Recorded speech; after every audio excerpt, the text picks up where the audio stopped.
Hey Wonders, how are you? Coming to you with a Sunday one take, and we're outside today. It's a little rainy, but we've changed over our outdoor space for winter, so we're kind of isolated from the rain. So we thought it'd be a good place to come to you.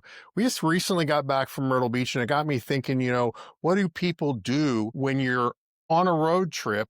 Or if you're like us, when you get to a resort and you're going to chill, do you have something you do all the time? Because what I was thinking about is that we have gotten this thing now where whenever we're driving to Myrtle Beach or back, we listen to a book.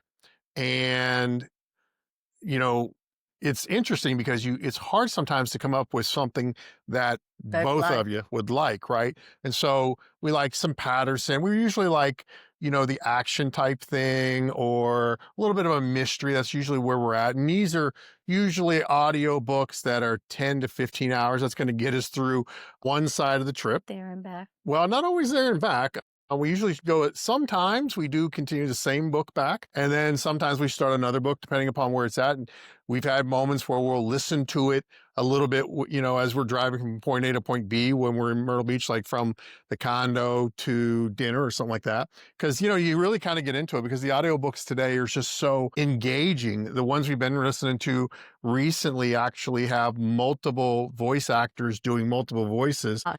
Yep. I've been The doing a lot of Bosch. Bosch series. If you watch that show, there's obviously been a lot of books on that, but now the audiobooks, they are using different voice actors for different parts. So that really makes it entertaining.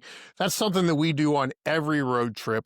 We find a book that we both agree on. I usually come up with two or three, and then I'll hand them over to you, and then you pick which one you're willing to listen to. And, really almost from the moment we hit the road, we start listening to it all the way. We usually stop halfway and then on the rest of the trip. Now, at a resort, we do something different, although sometimes similar.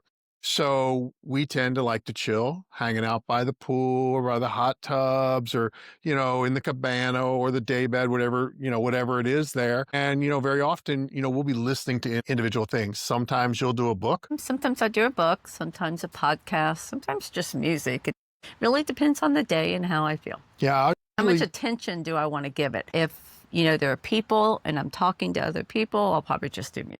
And do you usually finish a book in a week? No. So do you ever finish that book?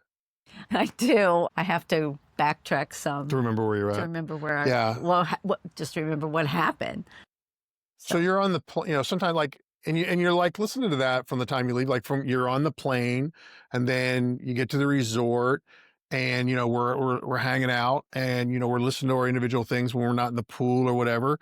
And it is a little bit more chopped up there for sure. And yeah, I think podcasts really work out well there because they're a little bit shorter. And, so I'll listen to a lot of podcasts, a variety of different ones, catching up on them, or I'll find a new one I haven't done before and then I'll binge it, or a book.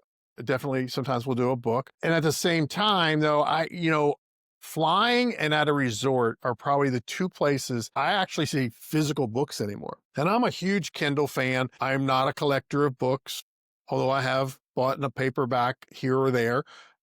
I usually, will read it once. And so I don't like a lot of room. I like it stored on my Kindle where I can have hundreds of them or whatever it is. But when I'm at a resort or I'm on an airplane, I see more paper books than I think I do anywhere else. I think it's someplace people really get into it. Maybe, or they forget to download something, so they have to get something from there. I did that once. Yes, on a ship. You went and, Yeah, I had to go to the actual library and get an actual book because I forgot to download something. and so many people don't realize that there is a library on a cruise ship Yeah. that you can go and you can actually have the ability to take a book out and you're reading it by the pool or just, on the balcony or wherever you want to spend some quiet time. And then you take it back. And, they have a lot of titles available. Did you have to that was Alaska, wasn't it? Well, I And did finish it. you did finish it. So, there was a lot of scenery and we got off the boat a couple of times at the different ports in Alaska, but you still found time to read the whole thing. And that's cool. And we still have time to spend together. So a lot of people are like, oh my gosh, you're listening to individual books, you're doing this. Well, aren't you spending time together? Absolutely, we do. I mean, just being together at the same time, but you're still doing your independent thing. So my question to you today, folks, is do you have something that you typically always do? If you're getting ready for a trip right now, are you seeking that out? If it's maybe you're going to binge watch a show you haven't had an opportunity to keep up on, or maybe you're going to finally sit down and either physically read or listen to a book you've heard a lot about, or you're searching for that book you think that would be interesting to you? Are you somebody who are like, well, I'm on vacation, I'm going to run, run, run, I don't have time to listen to a book? Not a That's vacation definitely for not me. us. That's definitely not us. But what is it that you do? How do you spend your time when you're on vacation out by the pool? Are you running? We've talked about that before. Are you running? Are you chilling along the pool side? And if you are you doing any of these things we do? Let us know down in the comments what you do, and we'll see you next time on A One Take. Thanks for spending a little time with us today. If you enjoyed this and want more insider tips, real travel stories, and deals that make your bucket list closer than you think, be sure to scan the QR code, hit subscribe, or follow. Why? Because every week we bring you ideas that save you money, inspire your next adventure, and show you how to travel smarter without the stress. Don't just dream about travel, make it happen with us. Follow now so you never miss your next chance to wander worth